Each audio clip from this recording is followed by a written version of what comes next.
그동안 특검의 소환 요구는 물론이고 강제 구인 시도 역시 격렬하게 거부해온 윤 전 대통령인데요.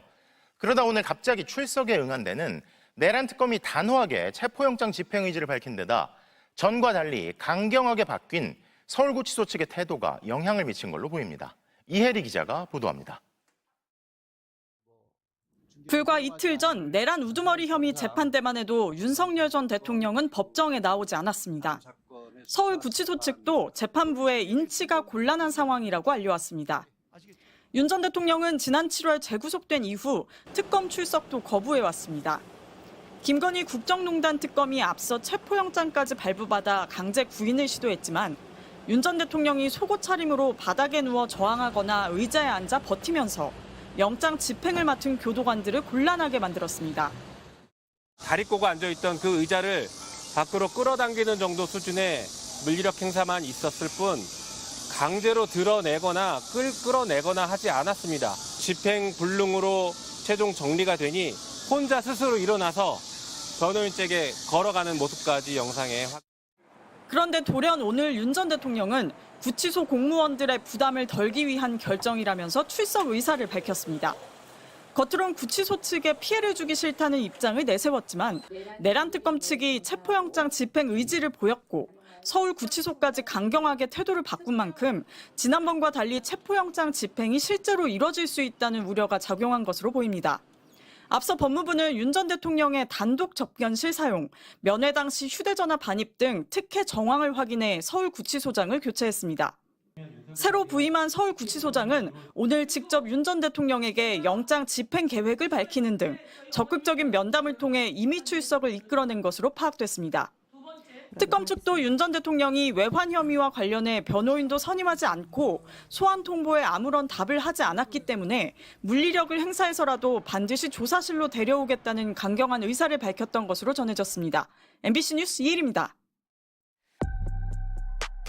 안녕하십니까. 정치공장입니다. 97일 수개월간 특검과 사법부를 조롱하며 버티던 윤석열 전 대통령이 돌연 특검에 자진 출석했습니다. 그의 변호인단은 구치소 직원들의 부담을 덜어주기 위한 배려라며 감성적인 포장을 시도했습니다.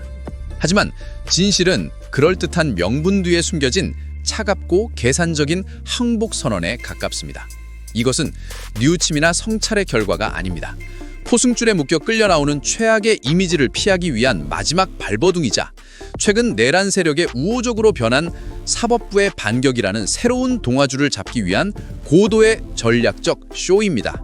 오늘 저는 이 자진 출석 쇼에 막을 걷어내고 그 이면에 숨겨진 추악한 진실을 들여다보겠습니다. 윤석열 측이 출석하며 내세운 명분, 구치소 직원 배려, 실로 기가 막힌 변명입니다.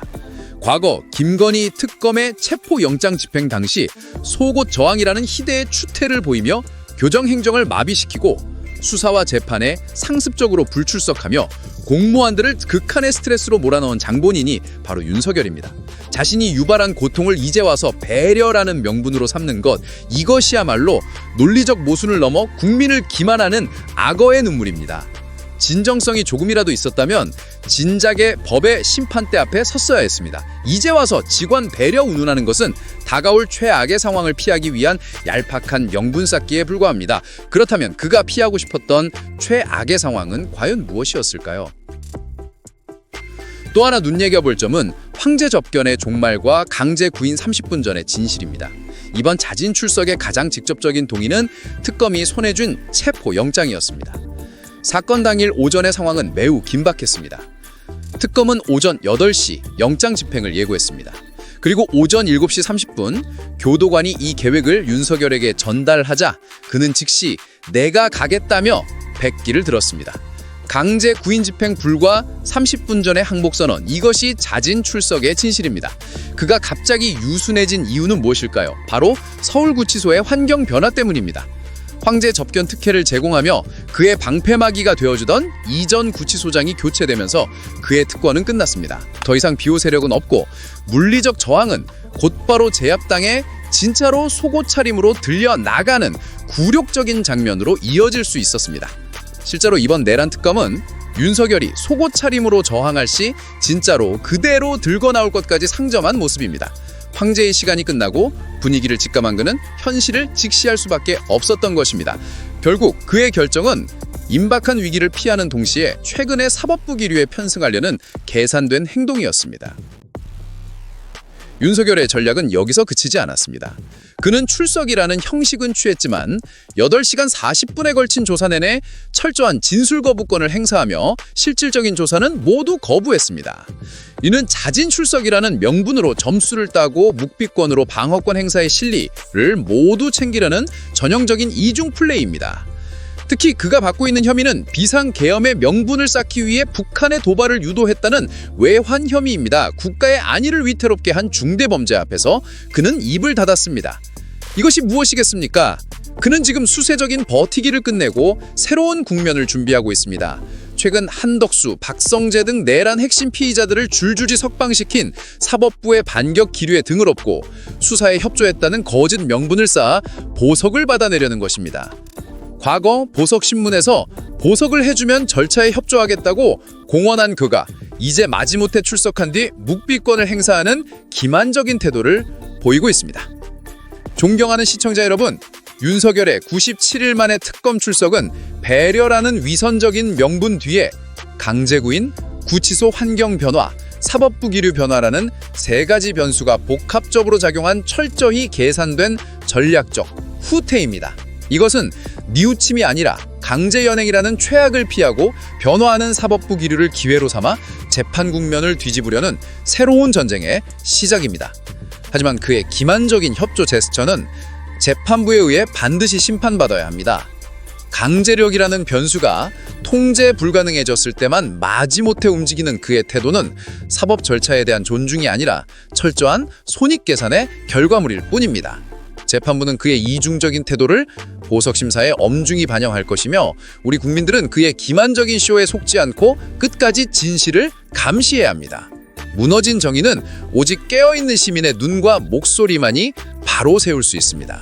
정치공장이었습니다. 감사합니다.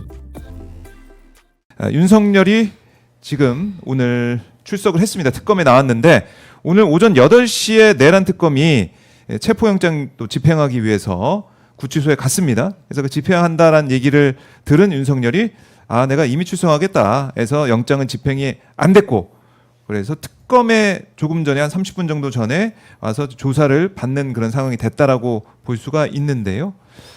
왜 나왔을까요? 이거 어떻게 봐야 될까요? 그동안 버티다가 일단 그동안에 버틴 것이 사실상 불가능해서 영장 집행을 못한 게 아니지 않습니까? 이게 체포 영장을 갖고 갔는데도 불구하고 아니 윤석열 한 명을 체포를 할 수가 없어서 못한 게 아니라 어쨌거나 윤석열 측의 사정을 많이 봐줬다라고밖에 볼 수 없는 상황 아니었습니까? 사실 딱 체포 영장이란 게 뭡니까? 딱 신체에 대해서 강제력을 행사하는 거예요. 그런데 내 몸 만지지 마, 내 몸 만지지 마라고 하니까 결국은 몸은 만지지 못하고 의자만 들고 나오다가 마른 거 아니에요. 근데 그 부분에 대해서 법사위가 서울구치소에 가서 도대체 어떻게 어떤 현장이었는지를 실제로 확인하겠다. 그래서 CCTV 모두 다 확인을 하지 않았습니까? 이제 그러면서 내가 여기서 더 이상 버텨봤자 이번에는 서울구치소 쪽에서 그렇게 편의를 봐주지 않겠구나. 구치소장도 바뀌고. 네, 그렇죠. 김현우 전 서울구치소장이 사실 법사위 특감에도 나왔었지 않습니까? 그런데 이제 다르구나. 분위기가 다르구나는 사실 본인이 제일 많이 느끼겠죠. 왜냐? 네. 김현우 서울구치소장일 때 어땠습니까? 본인이 이게 변호인 접견을 하기 위해서 이거는 검사가 조사할 때 쓰려고 만들어 놓은 조사실에서 그냥 거기서 전화 통화하고 강희구 부속실장이 전화기 가져가서 전화 통화하고 뭐 외부 음식도 저는 먹었을 거라고 추정을 하는데 그렇게 넓게 있다가 지금 구치소장 바뀌면서 접견실도 일반 접견실 거기서 접견을 해야 된다. 거기가 다 유리로 되어 있거든요. 이제 그런 데서 접견을 하고 분위기가 다르구나. 내가 여기서 정말 완전히 강제력 행사를 당해서 끌려 나가느니 이건 내가 걸어 나가야 된다. 이제 여기서 판단을 한 거죠. 그러니까 포승줄에 묶여서 수갑 채워서 나가느니 네. 안 나가면 큰일 나겠구나. 네. 그런 꼴로 나갈 수도 있겠구나라는 그쵸. 생각을 했을 것이다. 변호사님도 이 속보 보고 좀 어떤 생각하셨습니까? 포승줄 이런 게 아니고요. 예. 그 전처럼 했으면 속옷만 입고 나왔겠죠. 그렇죠. 현금에 끌려. 뭐 모르겠습니다. 뭐 그거 아니 소금만. 네. 특검이 딱 온다니까 그래? 하고 옷 벗으려고 막 주섬주섬 벗고 있다가 이번엔 택도 없습니다. 그래? 다시 입어. 다시 입어. 사실은 벗었다가 다시. 이건 뭐 그냥 개인적인 거, 물론 아. 약간 우쩍하는 말일 수도 있는데요. 날씨가 추워서 안 추워져서 옷을 벗기가 그러니까 안 했나 이런 생각도 들고요. 근데 예, 그동안 근데 좀 약간 진지하게 얘기하면 이게 저기 옷 벗고 있다고 옷 벗고 누워서 애처럼 떼쓴다고 체포영장 집행을 못하고 한 게 말이 안 되죠. 다들 그렇죠. 예, 다들 그 연행하고 하는 것들 TV에서 엄청 나오잖아. 영화만이 아니라 TV도 많이 나오잖아요. 그런 식으로 하지 않거든요. 가서 영장 들고 가서 저기 저항하는 피고 피의자한테 같이 가기 싫으신가요? 그러면 못 데려가겠네요. 이렇게 안 데려가는 거 상상이 안 되잖아요. 상상이 안 예, 되죠. 그거를 지금 윤석열이 여기까지 했던 거고 그게 예. 가능했던 이유는 뭐 지금 계속 밝혀지고 있지만 구치소 쪽에서 뭐 대놓고 편의를 제공하고 뭐 이렇게 했기 때문이었는데 지금 개혁 무죄가 됐잖아요. 그러니까 네. 이번에는 옷 벗고 들어 누워도 그 채로 들려 나가겠다라는 생각을 했던 게 아닌가.